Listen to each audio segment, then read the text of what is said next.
Welcome, everybody. Welcome to the Businesswoman Podcast. Businesswoman Podcast is a platform we're using to share the challenges and successes of different business and career women in Nigeria, Africa, all over the world. So as far as we can reach.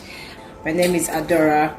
Most people know me as Adora Brands, and today we'll be interviewing a very special. This person's CV is too plenty.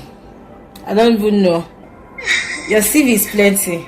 So tonight we'll be talking with Maryleen Ndubuaku, aka Prof. Maryleen Ndubuaku, we went to school together. She was, of course, way ahead of me. She came out tops in her department. In fact, I think best graduating student. Am I right? Not the best. Yeah. Best in my department. Okay, best in your department and top best graduating student in photo. Wow. What year was that again, please? 2012. Okay. Round of applause, please. That's a very big achievement. She has been in the tech industry for a while since graduation, and she has done a whole lot for herself in her space.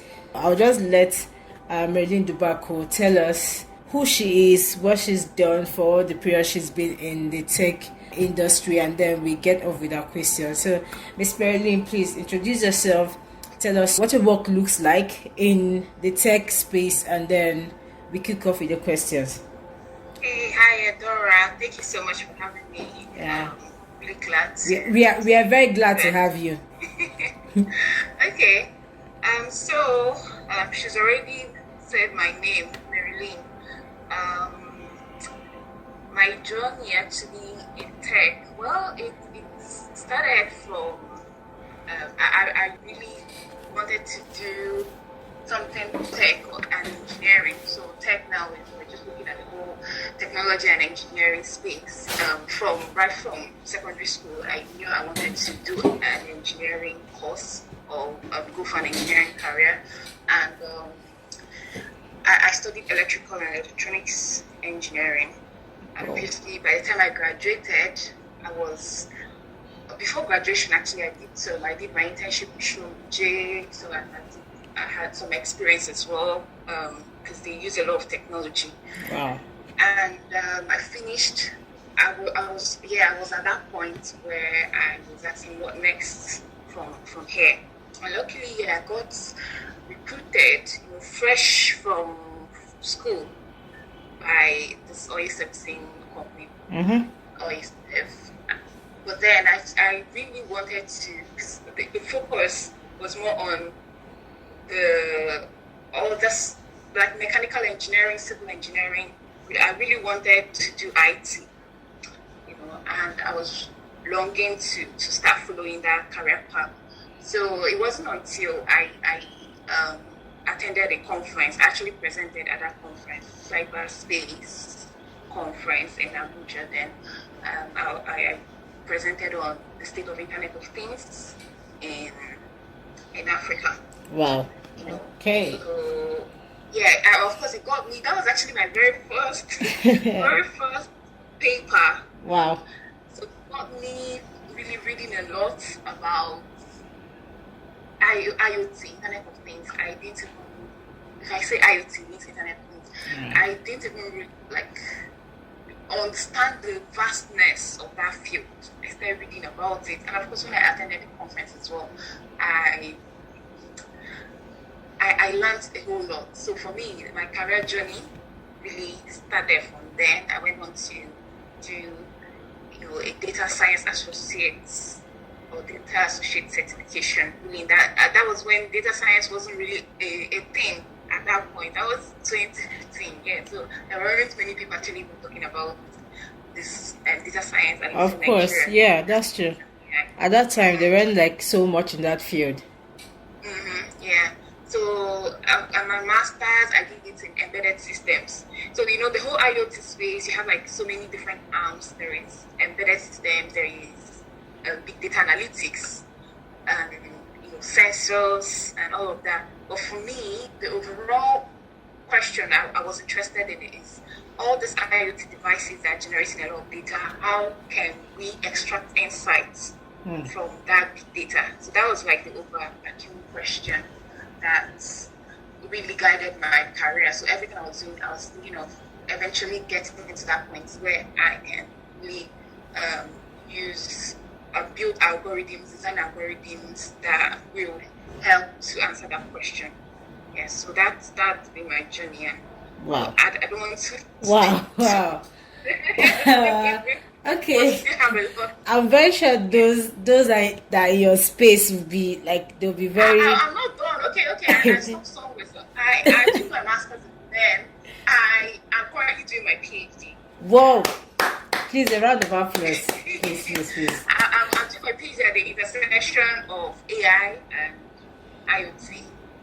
So it's still really you see how that question kept guiding me. Yeah. So right now I'm really answering that question in different ways. Yeah, that's fine. We have 10 questions for you, and I'll quickly kick off with question number 1. We don't have so much time anyway. So, number 1, what are your biggest hurdles being a woman in tech? So I have a lot of friends who are in the tech space. And I'm also in the tech space, but not your line actually. So social media, digital marketing, and all of that. But the recurring issue we've been having is women not being taken seriously in the tech space. It's kind of changing right now, but you've been in this field for how many years? I want to know, what are the biggest hurdles you encounter being a woman in tech?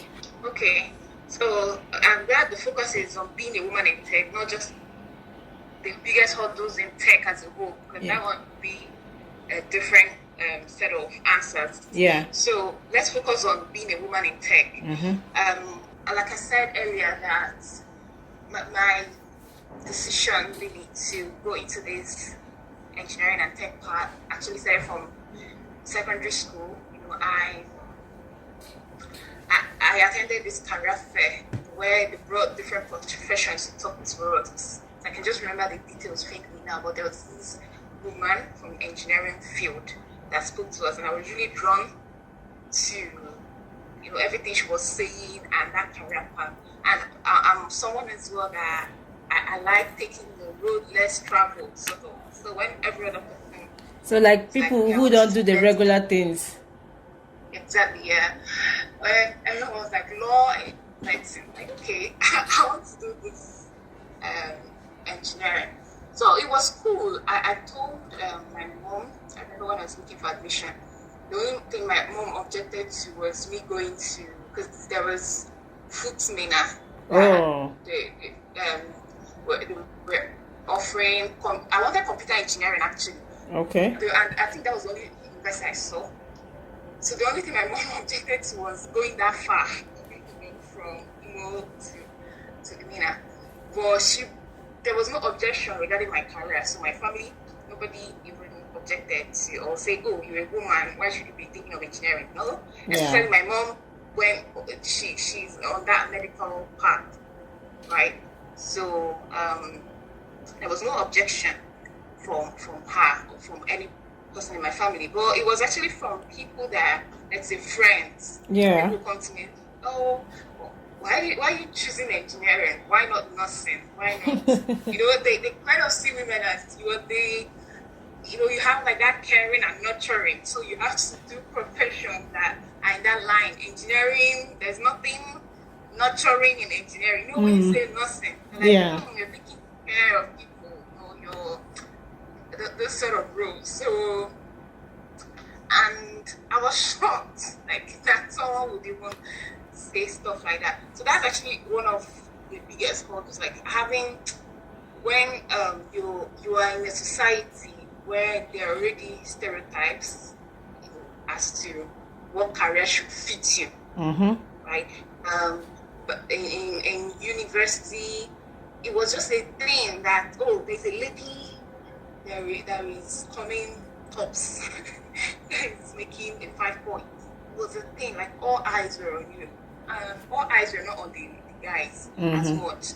So it was special, and I was always like, okay, why am I treated specially, or why am I being monitored? Like my GP was literally being monitored all the time. In a school like Seriously, Kuto, like when you went, they will check your down, results for you. I was like, you know. So that's the thing, kind of being in that place where you're constantly trying to prove yourself. Yeah. Constantly being monitored. Like, okay, maybe people expect you to. This is unusual, so people expect that if you there's this. I forgot the guy that said that, you know, where if he failed, he had like a sort of disability. He said if he fails, people are going to. It would be normal. People are going to excuse his failure for his disability and all that.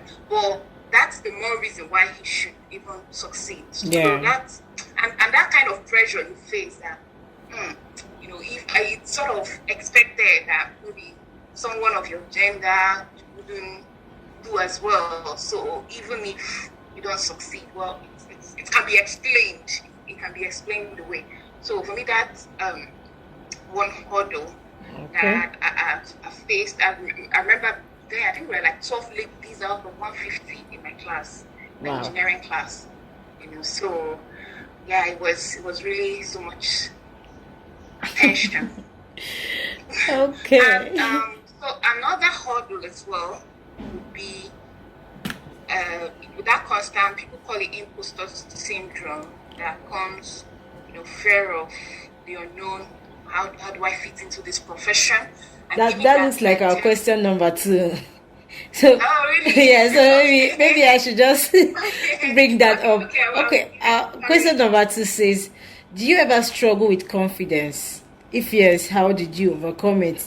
How did you really overcome the struggle with confidence, if you ever had one?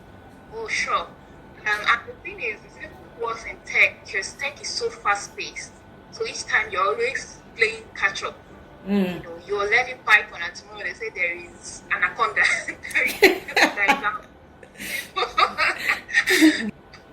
So you've got to be adventurous and daring, and sometimes you just look at yourself like, do I even have the capacity to carry all this stuff? So that definitely is a struggle. And tech is so vast. You're like, should I do full stack developer? Should I do AI? It's more like they want you to be a jack of all trades. Like once you say you're in tech, you know how to build apps, you know how to do AI, you know how to do everything. So that's really a big aspect. And the follow-up question was how I yes, how did you overcome it? Yeah. So I'm still, it's not like I'm perfectly there, right? But one of the things that has helped me is, you know, knowing that, first of all, my faith actually is like, I'm Christian, and there's a lot in the Word of God that tells you about who you are, your value, and those things are really big confidence boosters. So there's something I sometimes, even when I want to give a talk or do something, like, you know, I'll just open my mouth and God will fill it. Wow. Because that's what He's promised. So for me, that's been really, really helpful.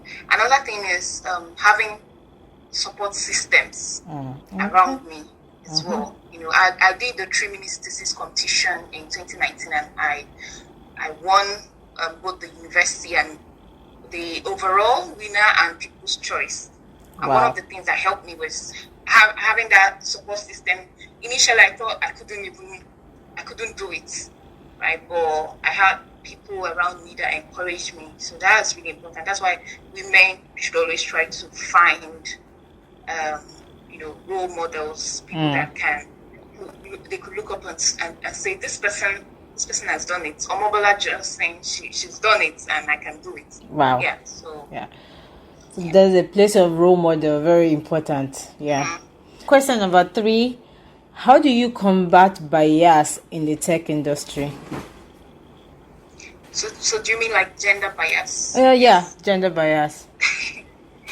Okay. So gender bias is something that, you know, it's been there even before we were born. You And in the tech industry, in fact, it's so glaring, not just in Nigeria, but in other parts of the world. I think there's a statistics from Nigerian University Commission that it's only about 20% of females, go into tech, or like out of the whole number of persons that do tech, 20% of them are females, or not just tech, but STEM in general. So that's only 20% of females in STEM. And you know, if there are 20% that are enrolling into the university, how many of them end up working in STEM as a career? It should even be less, right? So the bias is there, bias in ability, like feel that women are not good enough, or women are constantly trying to prove themselves. So for me, I've just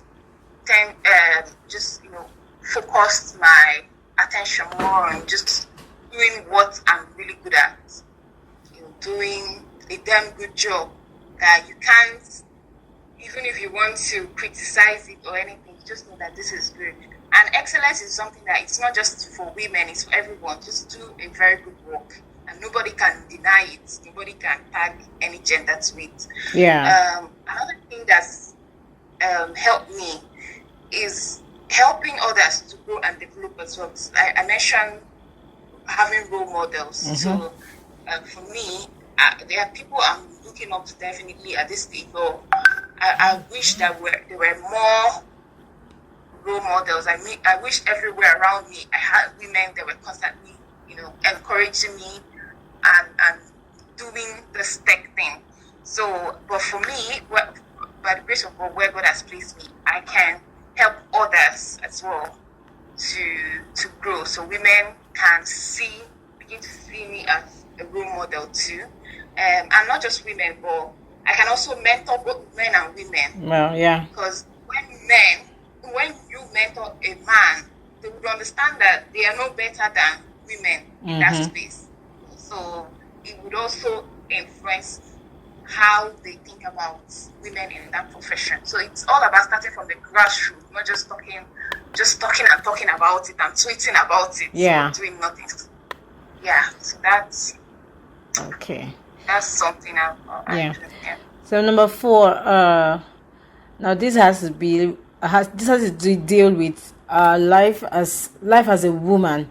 So how do you balance the work life? I know that it is not easy to be in the tech industry. It is not easy at all. It's not even a child's play. And I also know that generally women are expected to have a very gentle life. I don't even know what they mean by that, but some people say that this particular job is not a woman kind of job, and it's crazy when people make references to things like that. So how do you I know it's not easy, but yet there's a balance to everything in life. So there are a lot of young people coming up in the tech industry now, young women. So how do you really balance your work life and life as a woman? Okay. It depends on what you even call life and work, right? Because even making a meal can be work. Yes. Right now, true. I dread shopping during the winter. So for me, it's like big work to make a meal. So, but if we want to define strictly work as what you do to pay your bills, and life as everything else. Yeah. Maybe keeping in touch with loved ones, mentoring, blogging, and any other thing, social life and all that. Then I'd say for me, balance. The way I balance it, because currently I'm doing my PhD. I have a full-time PhD. I have a part-time job as associate lecturer, and so that's like in the definition. Those are the work aspects, and yeah. So what I try to do is I try to set time boundaries. So for me, it helps me if I kind of move away from my house, especially this lockdown period. Okay. I worked from home I don't know how I managed to do that for 5 months or more. But going to a work space, I would say, a work environment, creating that switch. Yeah. Right. You have that boundary, both time boundary and physical boundaries. So once I come back, I'm already exhausted even, and I don't even want to think about work or do work. Yeah. I do other things that are not that kind of work. You know what I mean? Yeah. They're not work related, so you can like empty your space, empty your head from anything work.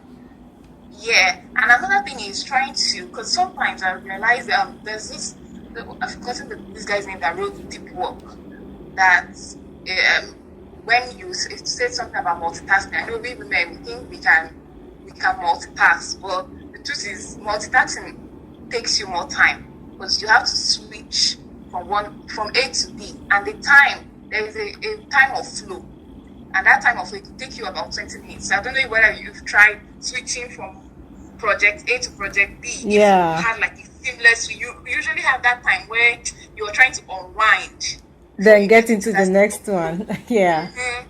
Yeah, to get into that state of flow and concentration. So, but I think that of course, with this very digital age, it's very difficult to even concentrate for 20 minutes. Because, Tell me about that.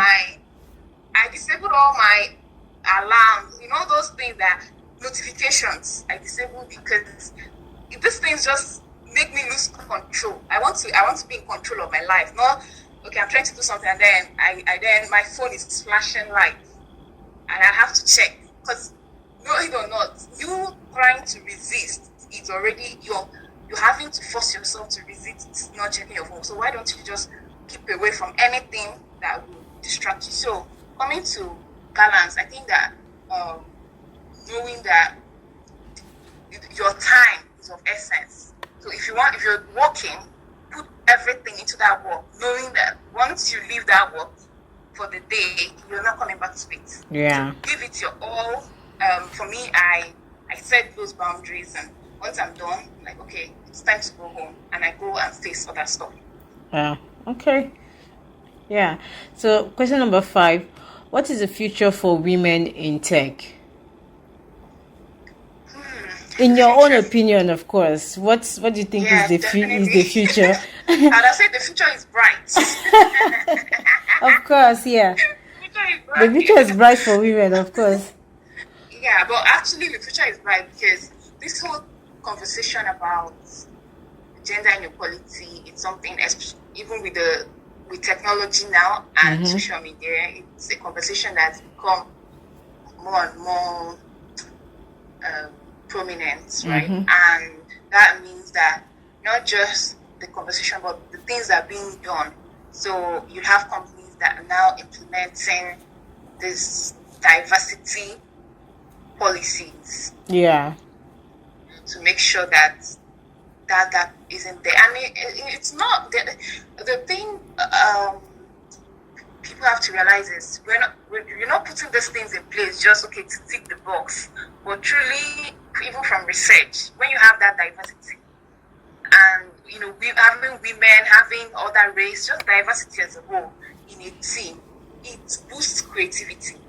If you just have like that homogeneous set of people, you are stifling creativity, because those people would just be thinking in one direction, or they don't have like the other experiences they can bring to the table. So, and I think that companies are beginning to realize this, organizations are beginning to realize this, and they're making more room for women to come to the table. And you would also see there's a growing body of communities. Yeah. Women in technology. Yes. I spoke at the Women Tech Conference the other time, and you can see they are really growing a body, like 100,000 women, that kind of them, putting in all the energy. And there's so many other bodies that are springing up.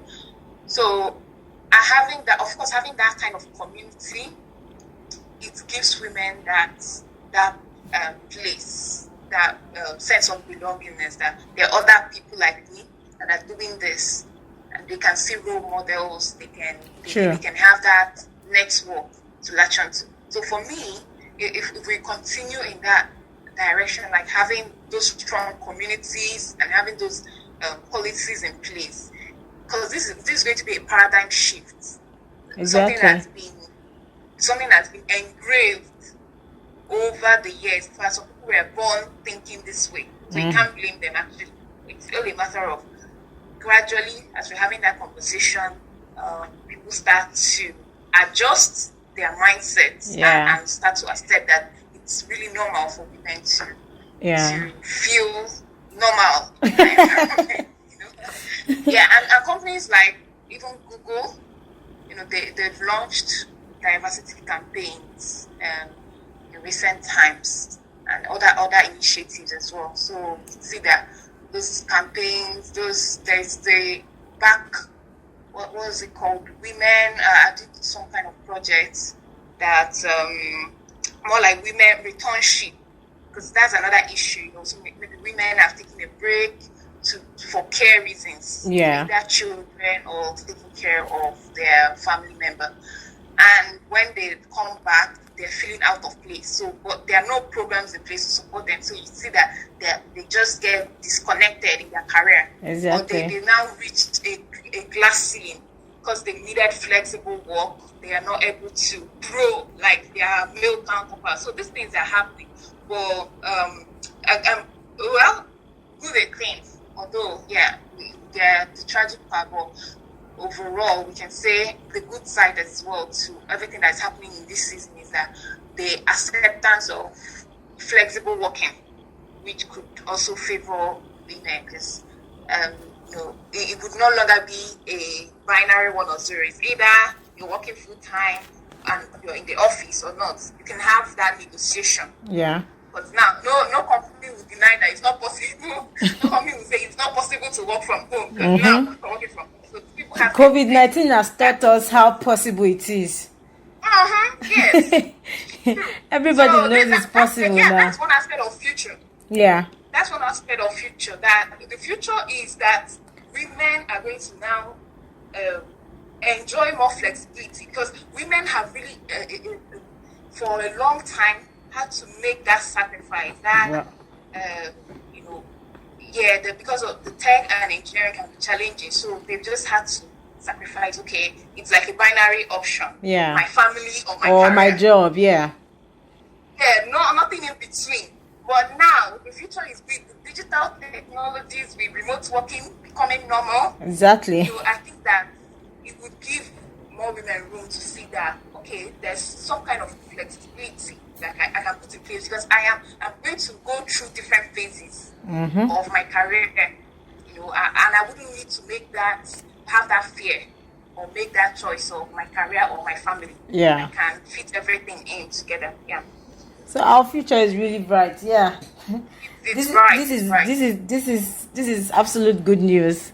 Yeah. I also remember you were nominated for an award, a women in tech award thing. Yeah, about mentor of the year. So I was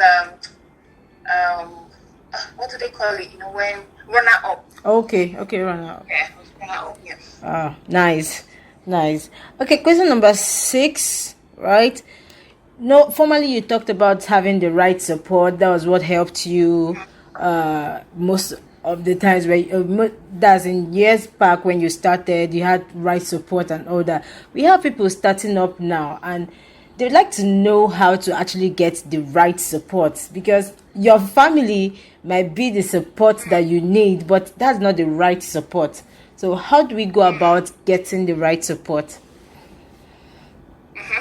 Okay, so I mean, the when it comes to right supports are in different levels, right?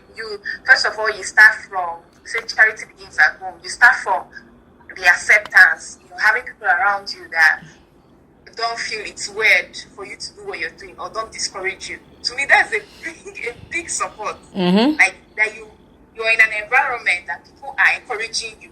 My mom, the first IT training I did, she gave me the money. So that's also a support. You had huge support from home. Yeah, and that's very, very important. We shouldn't overlook those kind of support. Like just having people around you, it's a blessing. Because there are people who, they are doing a career and people are just like asking them, their closest family asking, what are you even doing? Why are you wasting your time? Yes. So, but if you are privileged to have that kind of support already, good. But if not, you can also find people that believe in your dream, that believe in your vision. And another level of support as well, I've already mentioned the women in tech communities. There are so many now springing up. I know even in Nigeria, there's like Women in Tech NG, WITIN. Yeah. NG. I think I've Yes. I've been on their panel before. It's the founder is Martha.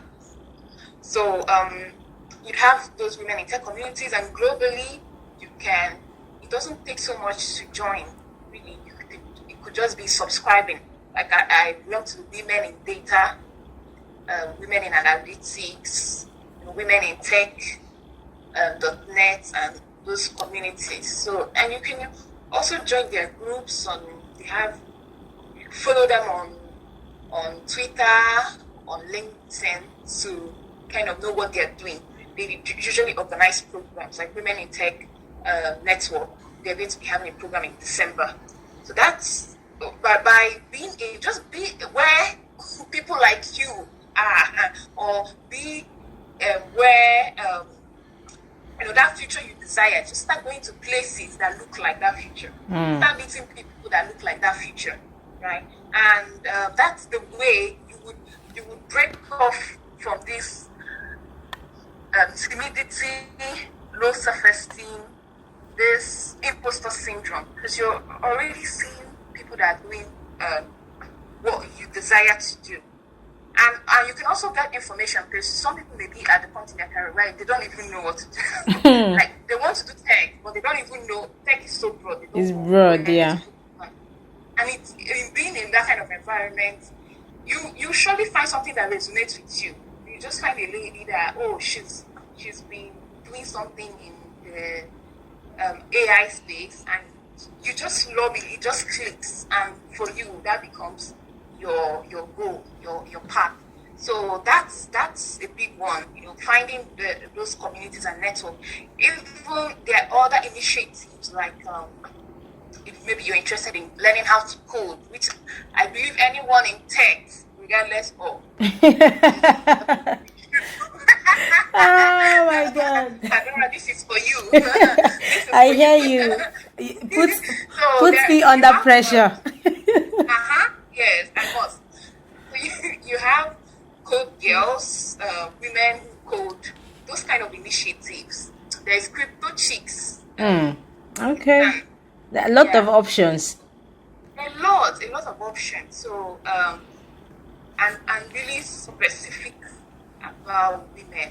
So right now, I don't think anyone should even say I can't find support. Yeah.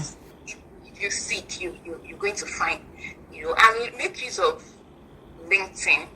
What I try to do, look at, okay, what career do I want in my future? Like, where do I want to be in 5 years, 10 years? What career? What can I call that career? Like, should I call it AI specialist or machine learning operations engineer? Whatever, put a name to that career and find people who are already that thing and connect with them. Start asking them questions. Start interacting with them. Awesome. Yeah. Okay. That went real deep. That we already have a lot of options to pick from. Okay. So the next question: do women need to act like men to be a successful woman in tech? So do we need to necessarily try to show that what a man can do, I can do too, just so they can recognize you? Because it's funny now. You know how the society is, right? They now equate most women who are in tech as tomboys, or do women necessarily have to act like men so that they can be successful in that world? Oh yeah, that's a great question. And when you even say acting like a man, I could imagine maybe the way they dress. Exactly. You're expected. You don't wear makeup. You don't. Oh. You don't look girly. You don't look girly. Yes, that's the word. Yeah, you don't look girly. You don't look too feminine. Yeah. You shouldn't look too feminine, because this is not cheap work. It's not easy work. Yeah, I mean, I'll share my experience because I've been opportunity to work in an really engineering and field, this field work. So when I was at OUSF, I was working as, then I was trainee engineer and I became support project engineer. And that required going to the field. You'd actually be working under the sun. Because, the company was constructing pipelines, and you're expected to leave all those caravans and all this stuff, so they kind of create those stuff for you. And of course, for that kind of work, you're going to have a dress code. Everyone will have a dress code. We're wearing coverall, hard hat, and all those things. So that's the dress code for the work. Nothing like baby girl life there. No, you can't, because you're coming to sites. Yeah. And you now be applying foundation, and by the time you get under that sun, the kind of sun that will eat you, all that makeup will wash away.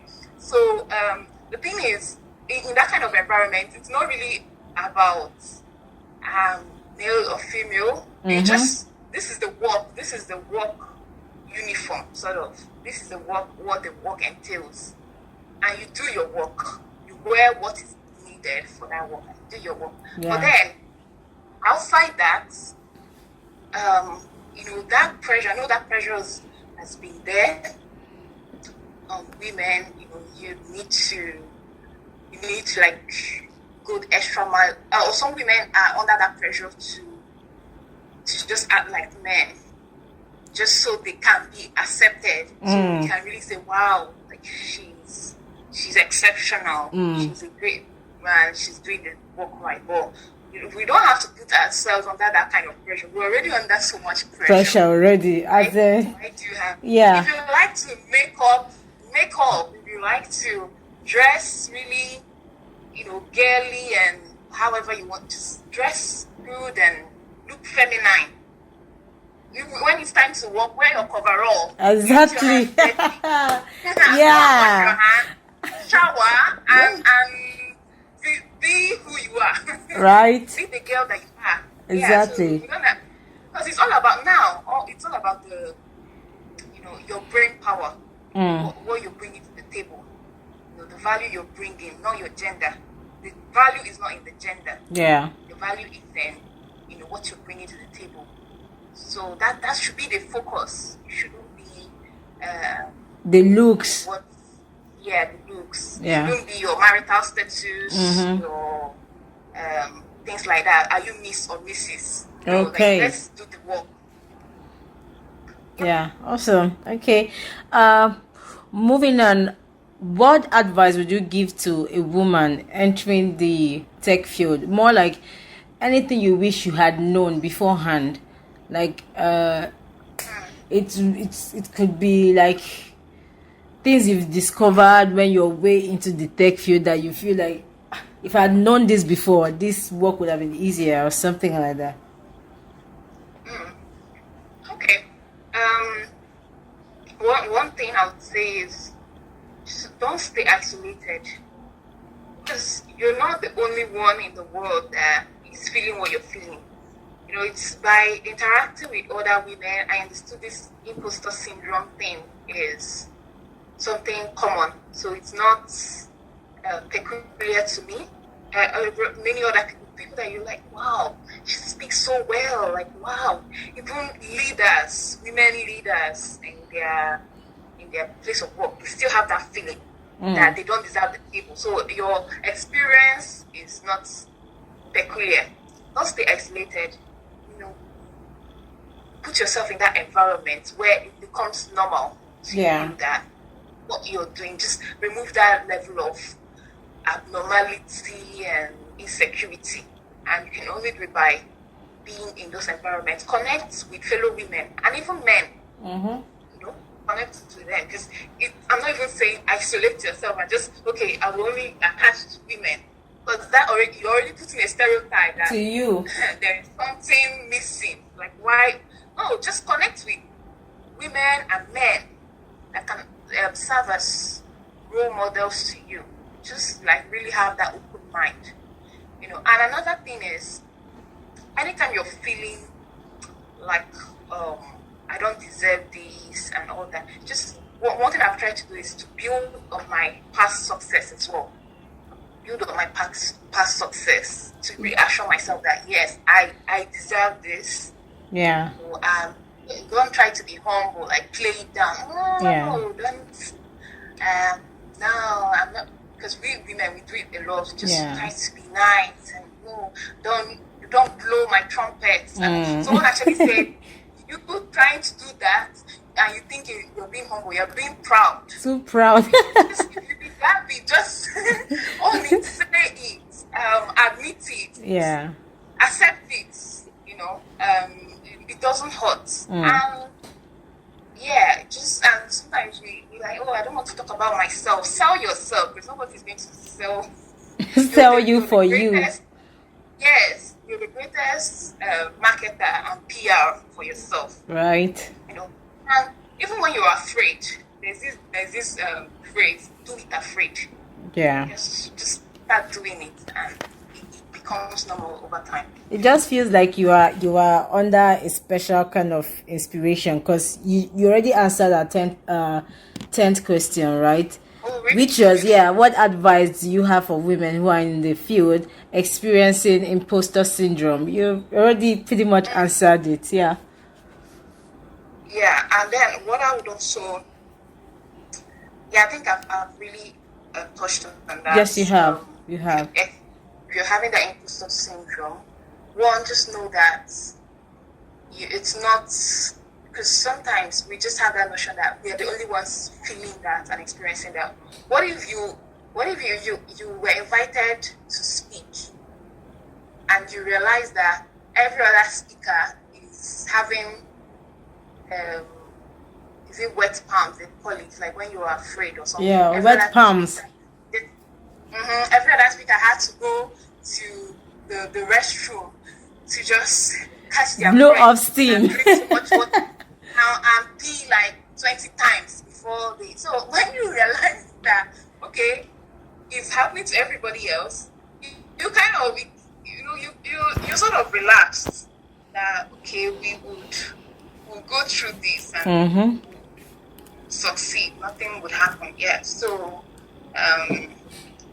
just focus on your trade. You know, there's something to say: choose your battle carefully. Then some people just focus on talking.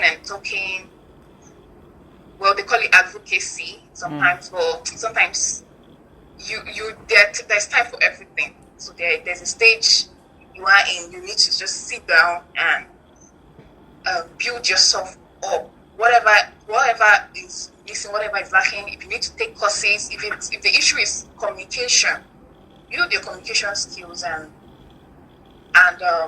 negotiation. Because we women,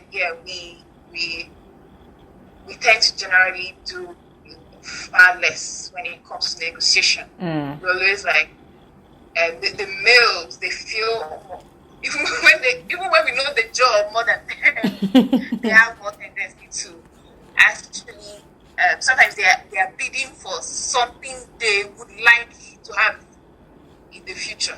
They are bidding for their dream salary, and you are bidding for a lower salary. Yeah. So just know your worth. Wow, so much information for anybody getting into the tech industry. So we've come to the end of this podcast, and it's very exciting. and a lot of women who are coming up in the tech industry would actually have maybe like a comeback question for you based on all the things they've heard from this podcast. So just so you know, if there's anybody who has any question, please permit us to still bring it back to you so that we can get an answer and give to people that have questions for you based on the podcast today. Thank you very much for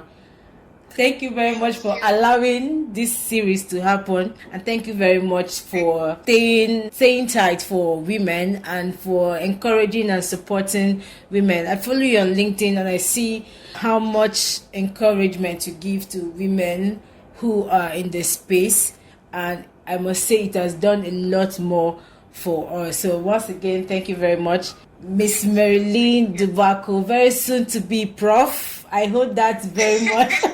I hope that very much. Thank you very much for today.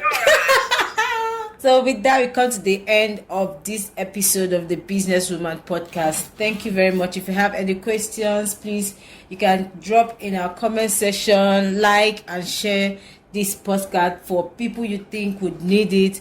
And until next time, bye.